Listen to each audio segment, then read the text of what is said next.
27 রোজার রাতে সন্তান ফোন দিয়া বলে, বাবা আমি আগামীকাল রওনা দিলে রাত 2টা-3টায় গিয়া ঢাকায় নামবো, আমি সাহারি তোমাদের সঙ্গেই খাবো। মা বসে আছে, মায়ের সন্তানের বাবাও বসে আছে, সন্তান আসবে। রাত্র 2টা-3টা হয়ে গেছে, সাহারির সময় হয়ে গেছে, সন্তানের খবর নাই। শেষ টাইমে মা বাবা সাহারি খেয়ে ফজরের নামাজ পড়ে দরজার মধ্যে অপেক্ষা করতেছে, সন্তানের খবর নাই। 8টা, 9টা, 10টা বেজে গেছে, মায়ের মনটার ভালো লাগে না। স্বামীকে ডেকে বলে, স্বামীরে আমার সন্তান কই, আমার মনটা ভালো লাগে না, একটা ফোন লাগাও। স্বামী ডাক দিয়া বলে, চিন্তা করো না, ঈদের সময় যানজট থাকতে পারে, চলে আসবে। কিছুক্ষণ পর বাবার মনটাও ভালো লাগে না, বাইরে নেমে পায়চারি করতেছে। হঠাৎ করে একটা ফোন চলে আসছে। সন্তানের ফোন দেখে বাবার সে কি আনন্দ। ফোন রিসিভ করে যখনই সালাম দিল, অপর প্রান্ত থেকে সালামের উত্তরে সন্তানের কণ্ঠ পাওয়া যায় না। বাবা ডেকে বললেন, বাবা তুমি কে? এটা তো আমার সন্তানের কণ্ঠ নয়, তবে মোবাইলটা আমার সন্তানের। ওপার থেকে ডাক দেয়া বলে, আপনি কি এই লোকে, এই মোবাইলওয়ালার বাবা? বলে, হ্যাঁ। আপনি এখনো বাড়িতে কি করেন? আপনার যেই সন্তান ঢাকা থেকে গাড়ি নিয়া 2500-এর দিকে রওনা দিয়েছিল, ওই গাড়িটা 2500 পৌঁছতে পারে নাই। পথিমধ্যে সংঘর্ষে রাস্তার মধ্যেই অনেকগুলো মানুষ মারা গেছে, অনেক যুবকও তার মধ্যে আছে। রাস্তার পাশে সাদা কাপড় দিয়া ঢাকা। দেখেন আপনার সন্তান এই লাশের মধ্যে আছে কিনা। মোবাইলটা আমি রাস্তার পাশে পড়ে পাইলাম। বাবা পাগলের মতো একটা দৌড় দিছে। মা মনে করছে সন্তান বুঝি কাছাকাছি চলে আসছে। অন্যান্য সন্তানদের ডাক দেয়া বলে, তোরা কে, কোথায়, এদিকে আয়, তোদের ভাই বুঝি কাছাকাছি আসছে। আমার কলিজার টুকরা সন্তান, তোর বাবা যে আগায় আনতে গেছে, তাড়াতাড়ি নতুন চাদর বিছা, বালিশের কভার গুলো খুলে নতুন কভার লাগা, পানি গরম বস, আমার সন্তান এসে গোসল করবে। আহারে সবাই ফুলের মেলা, ফুলের তোড়া নিয়ে অপেক্ষা করতেছে। 4টা বছর কলিজার টুকরা বাড়িতে নাই, বিদেশ থেকে আসবে।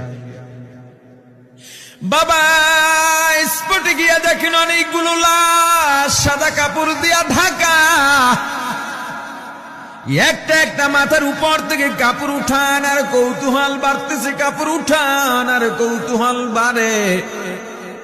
হঠাৎ তাকায় দেখে কলিজার টুকরা সন্তান লাশের মিছিলে শামিল হয়ে গেছে। বাবা সন্তানকে ধরে কাঁদেন আর বলেন, বাবা এত আদর আপ্যায়ন তোর জন্য, এত প্রস্তুতি রে বাবা। তোর মা তোর পথে বসে আছে রে বাবা, কি জবাব দিব বল? তুই যেদিন রওনা দিয়ে বিদেশ চলে গেলি, তোর মা সারা রাত ঘুমায় নাই, দরজায় গিয়া তোর পথের দিকে তাকা রইছি। কত রাত আমি মা, আমি বাবা দেখলাম তোর মা গভীর রাতে বিছানায় নাই। খুঁজতে খুঁজতে দেখলাম দরজায় গিয়া তোর মা কাঁদে। কত রাত তোর মা তোর জন্য নামাজ পড়তে পড়তে রাত্রটা নির্ঘুম কাটায় দিছে রে বাবা। কত রাত তোর মা তোর জন্য দোয়া করতে করতে নির্ঘুম রাত্র কাটায় দিছে। এই 4 বছরে 8টা ঈদ, ঈদের সময় আমরা নতুন কাপড় কিনছি, নতুন কাপড় পরছি। তোর মায়ের জন্য আমি নতুন শাড়ি এনে খাটের উপরে রাখলাম। ঈদের নামাজ পড়ে এসে দেখি কাপড়টা খাটের উপরেই আছে। তোর মা প্রথম ঘরেও নাই, মাঝের ঘরেও নাই, পেছনের ঘরেও নাই। খুঁজতে খুঁজতে গিয়া দেখি তোর মা কিচেন রুমে আছে। ওই নাস্তা নাড়াইতেছে, দুধ নাড়তেছে, দুধ উতলাইয়া পুইরা যাইতেছে, খবর নাই। আমি তাকায় দেখলাম তোর মায়ের 2 চক্ষু দিয়া টপ টপ করে পানি পড়তেছে। ডাক দিয়া বললাম, ওরে বিবি, ঈদের দিনে তুমি কেন কাঁদো? তোমার জন্য শাড়ি আনলাম, সেটাও কেন পরলা? তোর মা জবাব দিয়া বলছে, রে স্বামী গো,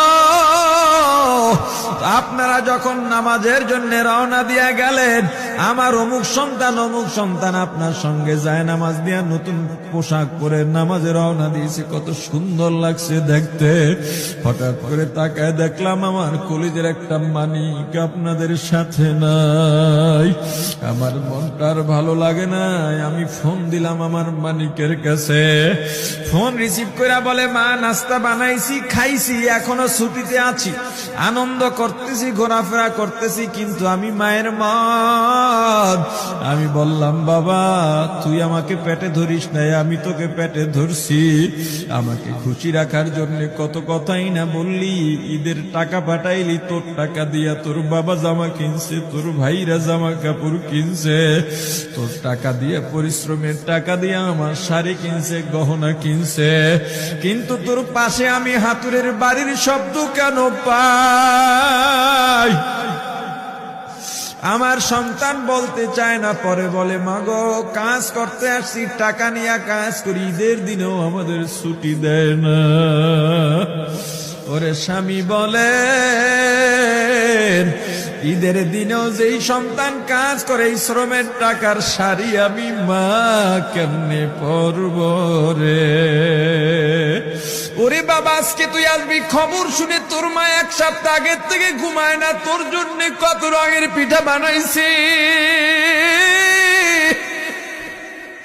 তোর জন্য কত আয়োজন, আমি তোর মাকে কি বলবো বাবা বল। বাবা সন্তানের লাশ অ্যাম্বুলেন্সে উঠে বাড়ির দিকে রওনা দিছে।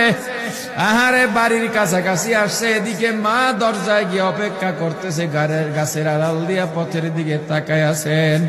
দেখেন একটা গাড়ি আসতেছে, মায়ের সে কি আনন্দ, বাড়ির মধ্যে দৌড় দিছে, তোরা কই তাড়াতাড়ি আয়, ফুলের মালাগুলা নিয়ে আয়, গাড়ি এসে পড়ছে।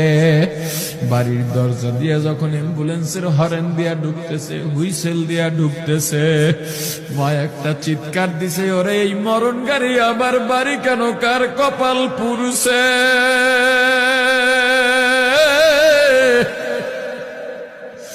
অ্যাম্বুলেন্সের দরজা খুলে তাকায় দেখে কলিজার টুকরা সন্তান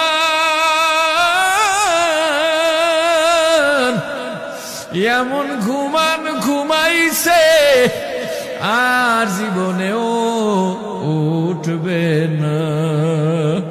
মা কাঁদেন আর বলেন, ওরে বাবা এটা তোর বিছানা নয়, নতুন চাদর বিছাইছি। বোন কান্দে আর বলে, ভাই আরে তোর জন্য ফুলের মালা পরাইছি, ফুলের মালা বানাইছি, একটু মালা পরাবো। মা ডেকে বলেন, রে সন্তান, 4টা বছর আমি তোর মা ডাক শোনার জন্য অপেক্ষা করছি,